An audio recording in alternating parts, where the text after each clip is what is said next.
Praise the lord. దేవునికి మహిమ కలుగును గాక. ప్రతిరోజు క్రమం తప్పక వాగ్దానాన్ని వీక్షిస్తున్న ప్రతి ఒక్కరికి యేసయ్య నామంలో ప్రత్యేక వందనములు.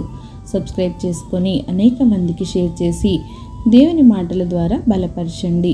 ఈ దినమునకై ఏర్పాటు చేయబడిన దేవుని వాగ్దానము ఆదికాండ గ్రంథము 26వ అధ్యాయము 14వ వచనము. ఫిలిష్తీయులు అతని యందు అసూయపడిరి. అసూయ పడవద్దు. The Philistines envied him. ఫిలిష్తీయులందరికీ ఇస్సాకు మీద అసూయ పుట్టింది. ఒక మనిషి ఎదుగుతున్నాడు అంటే లోకంలో, సమాజంలో అసూయ. మంచి బట్టలు వేసుకున్నాడు అంటే అసూయ, మంచిగా పాటలు పాడుతున్నాడు అంటే అసూయ, వాయిద్యాలు బాగా వాయించిన అసూయ, మందిరాలు బాగా కట్టబడుతున్నాయి అంటే అసూయ, దేవుని సేవకులు బహుబలంగా వాడబడుతున్నారు అంటే అసూయ, మంచి మంచి ఉద్యోగాల్లో ఉన్నారంటే అసూయ, పెళ్ళిళ్ళు మంచి వైభోగంగా జరిగితే అసూయ, దీన స్థితి నుండి ఉన్నత స్థితిలోకి మారుతుంటే ఏమి వస్తుంది అంటే అసూయ. ప్రక్కవారిని చూసి, అంటే అందరికీ రాదు కానీ కొంతమందికి మాత్రమే ఈ అసూయ అనేది వస్తుంది. ఆనాడు ఫిలిష్తీయులకు కూడా ఏమి వచ్చింది? అసూయ అనేది వచ్చింది. ఎవరిని బట్టి వచ్చింది? ఇస్సాకును బట్టి వచ్చింది. లోకంలో ఉన్నవారు ఇలానే ఉన్నారు. క్రైస్తవులని పిలువబడుతున్న వారు కూడా ఇలానే ఉన్నారు. అటువంటి వారు ఎవరైనా ఈ వాగ్దానం కనుక వింటుంటే ఒకసారి మిమ్మల్ని మీరు సరిచేసుకోండి.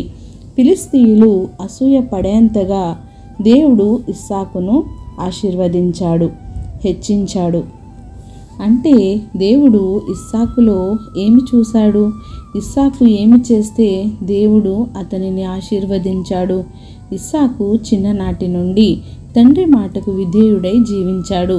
చివరకు ప్రాణాన్ని ఇవ్వడానికి కూడా వెనుక అడుగు వేయలేదు. తండ్రి చూపించిన రిబ్కాను వివాహం చేసుకున్నాడు. ఒక మంచి కొడుకుగా, ఒక మంచి భర్తగా, ఒక మంచి తండ్రిగా జీవించాడు.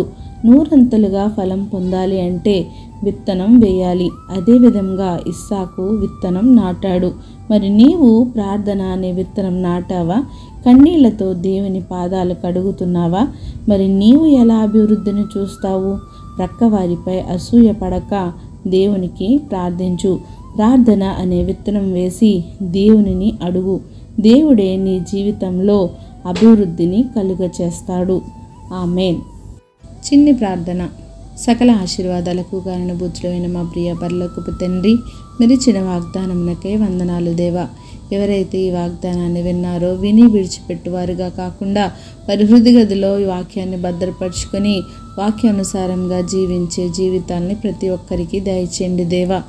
అవును దేవా, ప్రార్థన అనే విత్తనాన్ని మా జీవితంలో నాటుకొని దినదినము వాటిని అభివృద్ధి పొందించుకొని నాయనా మీకు ఇష్టానుసారంగా జీవించే జీవితాన్ని ప్రతి ఒక్కరికి దయచేయండి. నూరంతలుగా పంట కోసే భాగ్యాన్ని మా అందరికీ దయచేయండి.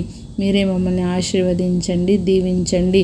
ఎవరికి అసూయ అనే గుణము లేకుండా వాటిని తీసివేసి నాయన ప్రతి ఒక్కరి ఎడల ప్రేమను, దయను, జాలిని, కనికరాన్ని, కరుణను కలిగి ఉండి తోటి వారి ఎడల ప్రేమను కనపరిచే వారిగా ఉంచండి దేవా. ప్రార్థన అవసరకున్న ప్రతి ఒక్క బిడ్డని సమయంలో జ్ఞాపకం చేసుకోండి.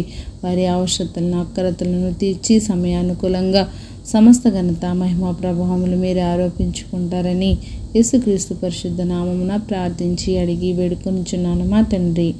Amen. God bless you all.